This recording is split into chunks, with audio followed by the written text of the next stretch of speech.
concernant la péricope johannique du lavement des pieds, que c'est plutôt du lavement des pieds que je vais partir pour revenir après aux commentaires de la Genèse, le corpus des commentaires qu'en fait Maître Eckhart est relativement bref. Dans son propre commentaire de l'évangile de Jean, il y a un tout petit commentaire de Jean 13.1 servant d'introduction à une autorité sur Jean 13.13, où il insiste sur le fait que Jésus est un exemple. Puis il y aura une autre autorité sur Jean 13.34, insistant sur le fait qu'il faut suivre un tel exemple qui s'est manifesté à travers le lavement des pieds.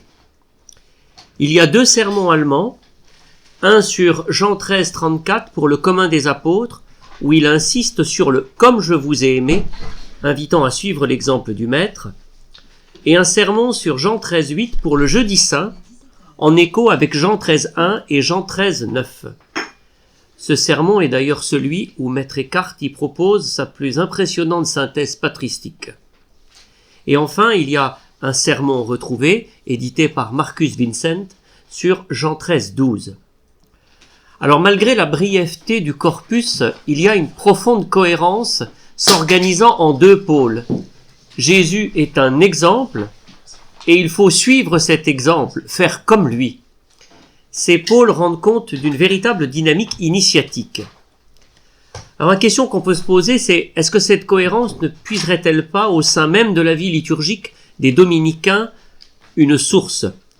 En effet, depuis leur fondation et jusqu'à la réforme liturgique du Concile Vatican II qui le supprima, l'ordre des dominicains possédait un rite propre et unique dans l'histoire de la liturgie concernant le lavement des pieds. Malgré la réforme du Concile de Trente en 1562, l'ordre des dominicains eut droit à un indulte pour conserver son rite propre, venant du maître général de l'ordre Humbert de Romans, et approuvé aux chapitres généraux de 1255 et 1256, et promulgué ensuite par le pape Clément IV en 1267. Ce qui fait qu'en tant que dominicain, depuis 1294, comment Maître Eckhart a-t-il vécu ce fameux Jeudi Saint, où il a peut-être prononcé ce fameux sermon pour le Jeudi Saint? Si nous analysons le rituel propre à l'ordre des prêcheurs, nous pouvons constater qu'il n'y a pas le rite du lavement des pieds au sein de la messe, mais on le trouve à la fin du livre liturgique. Alors voici une description sommaire de ce mandatum selon l'ordre des frères prêcheurs. Donc à l'issue de la messe, une fois la procession de la réserve eucharistique jusqu'au reposoir achevé, le chant des vêpres terminé, après le repas des frères, on devait se rendre à la salle du chapitre. À la salle du chapitre, le prieur invitait un frère à venir faire un sermon. Donc il est peut-être tout à fait possible que le sermon que l'on ait de Maître Eckhart pour le Jeudi Saint soit fait à ce moment-là, c'est-à-dire à l'intérieur même du rite du lavement des pieds. Une fois ce sermon achevé, le prieur récitait une prière, puis lavait les pieds des frères, et ensuite les mains. Et pendant ce temps, on chantait un cycle d'antiennes avec des versets de psaumes. Une fois le rite terminé, on associait ce que l'on nomme le sermon du Seigneur. C'est-à-dire qu'avec grande solennité avait lieu la proclamation de l'évangile selon saint Jean, ainsi qu'un lucernaire. C'est-à-dire qu'un diacre venait demander la bénédiction, chantait l'évangile du lavement des pieds, entouré de cierges, de thuriféraires, à la chaire du chapitre, et il cantiait donc solennellement Jean 13, 1, 15. Puis les frères devaient s'asseoir, et le diacre continuait la lecture de Jean 13, 16 jusqu'à Jean 14, verset 31, et ensuite les frères devaient se rendre en procession silencieuse de la salle du chapitre au chœur, où le diacre à la chaire continuait la cantillation de Jean 15, 1 jusqu'à Jean 17, 26. Et le prieur concluait par un verset de psaume, ce rite du mandatum extrêmement déployé. Alors cette description correspond à celle que l'on nomme mandatum fratrum, puisque le lavement des pieds concerne toute la communauté et est pratiqué à la salle du chapitre. Et il semble qu'évident qu'au moment de la fondation de l'ordre mendiant des dominicains et la constitution de leur livre liturgique propre, les frères prêcheurs aient intégré cette pratique liturgique proprement venue du monachisme clunisien, mais avec de sérieuses originalités. Cependant, nous pouvons constater des divergences de taille qui témoignent de cette originalité dominicaine qui va jusqu'à déplacer le centre d'attention pour notre propos et d'avoir une certaine compréhension de l'évangile de Jean à travers cette originalité liturgique. Déjà par la place du sermon, car il n'y a que le propre des dominicains pour proposer un sermon le jeudi saint au moment même du lavement des pieds. Ensuite, il y a la place singulière de l'évangile. Il n'est plus placé avant le lavement des pieds comme cela se faisait traditionnellement dans l'église, mais bien après. Ce qui fait que ce mandatum est finalement très fidèle à la structuration même narrative de l'évangile de Jean au soir de la scène, ce qui confirme implicitement l'autorité de cet évangile pour les frères prêcheurs. En effet, selon l'évangile, il y a le repas de la scène, puis le geste initiatique du lavement des pieds qui va ouvrir à son commentaire et plusieurs enseignements de Jésus, se concluant par sa prière sacerdotale. Pour le frère dominicain, donc maître Eckhart en son temps, qui vivra ce mandatum, ce sera exactement la même chose, puisqu'après le repas fraternel, on se rassemble au chapitre pour le lavement des pieds, qui va conduire à l'écoute de l'ensemble du commentaire du lavement des pieds et de tous les enseignements que Jésus fera jusqu'à la prière sacerdotale. Cette création liturgique dominicaine, même si elle s'inspire du mandatum fratrum clunisien, s'en détache totalement par le sens et la portée. Ce n'est plus tant le service du frère et du pauvre, comme chez le monachisme clunisien qu'exalte le geste du lavement des pieds, mais le service du prêtre et de la prédication, où l'enseignement devient le lieu d'un authentique service du frère. Ainsi, en confrontant les résultats de cette modeste investigation sur le mandatum fratrum avec l'état de l'utilisation de Jean XIII par maître Eckhart, nous pouvons mettre en lumière cet enracinement liturgique. Pourquoi ? Déjà parce qu'à travers la deuxième autorité de son commentaire de Jean XIII, 34, et le sermon pour le commun des apôtres, également sur Jean XIII, 34, le thuringien ne fait que commenter l'une des antiennes que l'on chante pour accompagner le geste du lavement des pieds et qui va rythmer toute la psalmodie durant toute la durée du rite. La pédagogie d'inspiration biblique y est pertinente puisque l'on va commenter un verset qui va accompagner un geste. Ainsi, maître Eckhart, en commentant un verset quantillé, va donner sens au rite qui l'accompagne. Et si l'on vient à assurer une prédication sur ce même verset, on va ainsi créer un lien mémoriel avec le geste initiatique du lavement des pieds, qui serait le lieu d'une initiation à la prédication. Ensuite, au sein du sermon pour le jeudi saint de maître Eckhart, partant de l'humilité de Pierre, c'est là qu'en vient la nécessité d'une triple purification, qui va conduire dans son sermon à une finale, où maître Eckhart proposera une exhortation à la vertu de l'humilité. Nous retrouvons ici, à travers la thématique de ce sermon, le sens mystérique du mandatum fratrum selon l'héritage clunisien. Mais on peut se poser la question, quel sens va donner maître Eckhart à l'humilité dans ce sermon pour le jeudi saint ? Est-ce qu'il n'apporterait pas quelque chose d'original et de nouveau ? Ou bien ne renouerait-il pas avec une certaine compréhension plus patristique, si l'on veut, du lavement des pieds ? Et puis surtout, nous pourrons y établir un lien paradigmatique avec son propre commentaire de Jean III. Y a-t-il un lien entre sa compréhension de l'humilité et son commentaire de Jean III ? Alors comment qualifier ce lien ? Alors dans le sermon pour le jeudi saint sur le lavement des pieds, il y a dans la dernière partie cette exhortation à la purification. Je vais me concentrer sur elle. Pour cette dernière partie du sermon, maître Eckhart va puiser avec fidélité au sein du commentaire de l'évangile de Jean de Thomas d'Aquin sur Jean 13, 9 pour proposer une exégèse du lavement de la tête, des mains et des pieds, puisque c'est un détail que l'on retrouve dans le verset.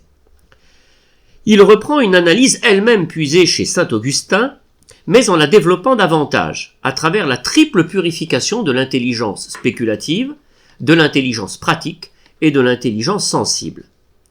Au sein de cette exhortation à la purification, maître Eckhart est en parfaite adéquation avec le modèle de Thomas d'Aquin, développé dans la Somme théologique, pour qui cette triple purification correspond à la voie de la découverte. Appuyé sur l'enseignement de l'apôtre Paul et sur le modèle néoplatonicien de la voie de la découverte développé par Augustin, Thomas d'Aquin expose que nous parvenons, par la découverte des réalités temporelles, à la connaissance des réalités éternelles. l'exégèse biblique de l'initiation de Pierre par Jésus va se faire grâce à l'application de cette conception philosophique de l'illumination de l'intelligence. Aussi pour Maître Eckhart, comme pour Thomas d'Aquin, laver la tête s'interprète comme la purification de l'âme, l'intelligence spéculative, à savoir sa partie haute, pour être nu et dépouillé, pour ne faire plus qu'un entièrement avec Dieu, et il est intéressant de constater que cette partie de l'âme sera précisément le lieu de la Saint-Dhérèse, qui devra être nue, et que, du côté flamand, Jean Rusbeck perpétuera aussi à sa manière. Mais également sa partie basse, où l'on éprouve les tentations. Si l'on souffre de la tentation, c'est que l'on s'approche de Dieu. Ensuite, il y a la question de laver les mains, qui s'interprète comme la purification de l'intelligence pratique, pour mener une vie pure et ordonnée. Et cela va conduire à la pratique des vertus. Et enfin, il y a le fait de laver les pieds, qui s'interprète comme la purification de l'intelligence sensible, c'est-à-dire la purification du désir. Ainsi, cette triple purification de l'intelligence, de la volonté, du désir, sera le ferment pour comprendre son choix de ne rien savoir, de ne rien vouloir, de ne rien avoir, c'est-à-dire sa conception originale du renoncement et de l'anéantissement. Maître Eckhart propose ici, avec exhortation, avec autorité, pourrait-on dire, envers ceux qui l'écoutent, afin d'être humbles dans leurs désirs.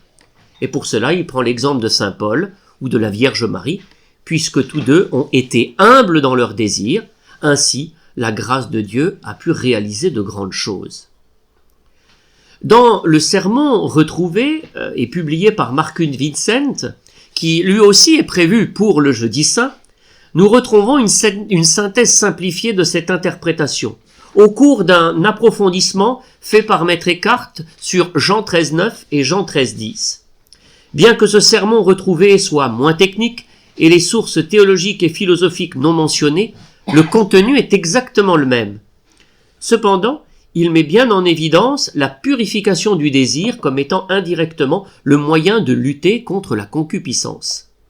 Par contre, Maître Eckhart met davantage en lumière la vision ambrosienne du commentaire du lavement des pieds contenu dans le De Sacramentis et le De Mysteris, puisque pour l'évêque de Milan, le lavement des pieds est le signe que le Christ lutte en nous contre la concupiscence.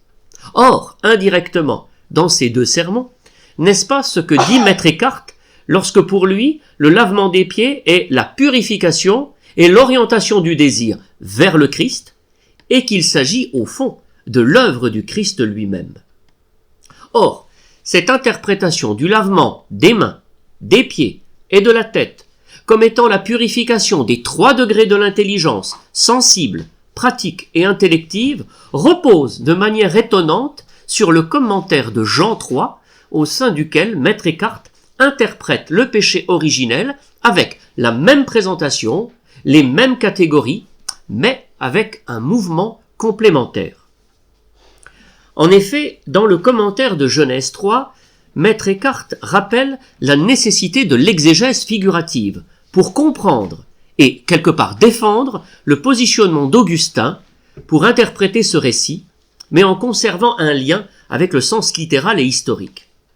Maître Eckhart va refonder et démontrer, dans le commentaire de Jean 3, le positionnement d'Augustin au sein du De Trinitate, en montrant que cette exégèse figurative est le fruit de la rencontre entre une interprétation philosophique et une interprétation biblique, ce qui, d'une certaine manière, maintient le fondement culturel originel de l'élaboration de cette exégèse particulière, comme le fit jadis Philon d'Alexandrie, Méliton de Sardes et bien évidemment Origène.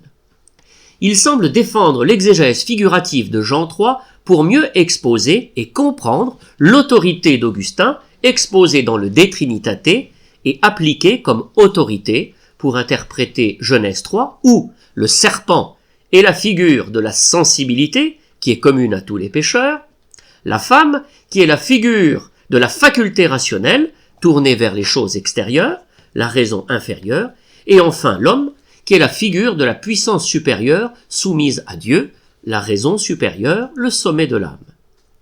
Si l'interprétation de Genèse 3 permet de comprendre le désordre au sein des 3 degrés de l'intelligence dans une dynamique ascensionnelle, on pervertit l'intelligence sensible, qui elle-même va pervertir l'intelligence pratique, qui elle-même va pervertir l'intelligence supérieure et qui va couper de la relation avec Dieu. Autant, dans ces sermons pour le jeudi saint, la compréhension du lavement des pieds permet d'apporter, comme un remède, une purification dans une dynamique descendante. Maître Eckhart semble bien percevoir le lavement des pieds comme un signe en lien avec l'extension de la grâce baptismale, ce qui est un fondement patristique certain et particulièrement pertinent, surtout pour son époque qui avait perdu depuis longtemps une compréhension baptismale du lavement des pieds.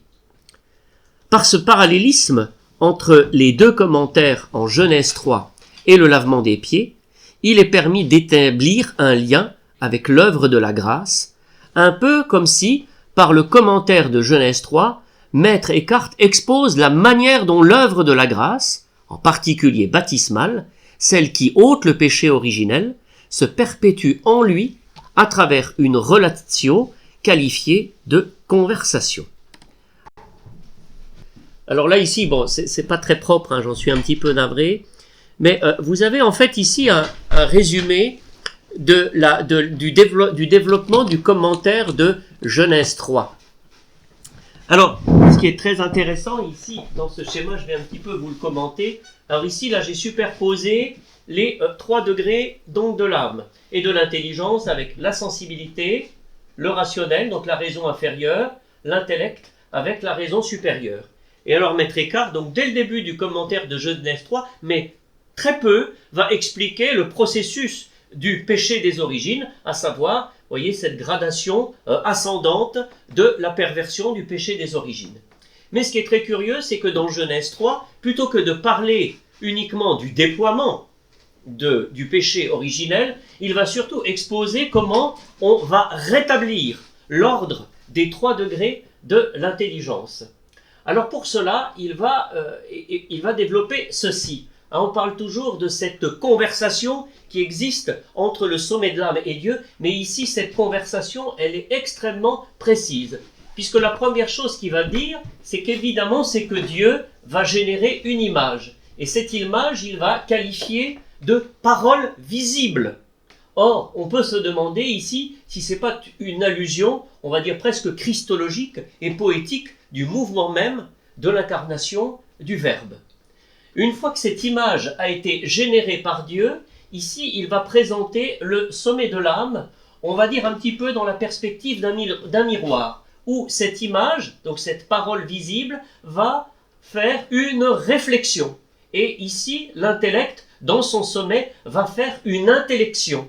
Et il va considérer que la réflexion de l'image, comme l'intellection de la raison supérieure, peut être qualifiée presque de même réalité. Alors ce qui est toujours un petit peu curieux, puisqu'il prend la logique, c'est à peu près la même chose. Donc il va mettre en place, vous voyez, ce processus de conversation entre l'image, la parole visible, qui va instruire par la réflexion, l'intellect, par l'intellection, va elle-même susciter une réponse. Et là, il va développer toute une dynamique presque sacramentelle de l'intelligence, de la voix, de la parole et de l'enseignement. Donc cette conversation où l'homme, alors il prend cette image, conversation où l'homme est engendré en tant que juste par la justice inengendrée, et cela par la médiation du Verbe et de la voix. Donc d'une certaine manière, l'image générée par Dieu, cette parole visible, c'est la justice inengendrée, on pourrait presque la considérer comme le Christ lui-même, et c'est lui qui finalement va enseigner et va rendre juste celui qui a perdu la grâce originelle. Et ainsi, d'une certaine manière, cette conversation va descendre petit à petit de la raison supérieure de l'intellect à la raison inférieure, puisqu'il va considérer qu'une fois que cette conversation se met en place, le processus descendant va liquéfier ce qui n'est pas juste dans la raison rationnelle, et ainsi elle va descendre dans la raison sensible, puisque c'est une fois que ce qui n'est pas juste va être liquéfié, et cela va produire des vertus concrètes. Alors il est absolument extraordinaire de voir que sur le commentaire du péché des origines, Maître Eckhart passe plus son temps à essayer de développer un processus, d'une certaine manière, de continuité de l'œuvre de la grâce. Et alors, il est d'autant plus stupéfiant de voir que la défense qu'il a de l'interprétation figurative, du modèle augustinien, c'est justement pour pouvoir rendre compte pour lui, je dirais presque, peut-être, d'une expérience en tout cas que lui-même a vécue. Et il est intéressant de voir qu'ici nous avons presque tout ce que l'on pourra retrouver dans le mystère de l'incarnation de Dieu dans l'âme. Et ce qui fait que quand il va donc commenter à travers ses serments sur le lavement des pieds, on retrouvera exactement cette superposition des intelligences, et ce qui fait que le lavement des pieds, c'est lui-même, d'une certaine manière, qui va purifier tout ça. Or ici, on a en Genèse 3 ce modèle, donc on voit qu'il y a un lien presque qui s'établit entre le fait du lavement des pieds avec l'histoire de purifier l'intelligence, et ici ce processus de justification. Donc finalement, à se demander si Maître Eckhart n'a pas fait un lien vraiment entre Genèse 3 et le commentaire du lavement des pieds, dans le même processus de perpétuation de l'œuvre de la grâce, et ce qui est ici, et j'en terminerai là-dessus, assez époustouflant parce que on s'est toujours posé de savoir où se trouvait chez Maître Eckhart sa sotériologie. Or ici, d'une certaine manière, en défendant ce modèle-là, il fait une sotériologie, pas directe, mais implicite, mais en tout cas, je trouve personnellement qu'il y en a une. Merci.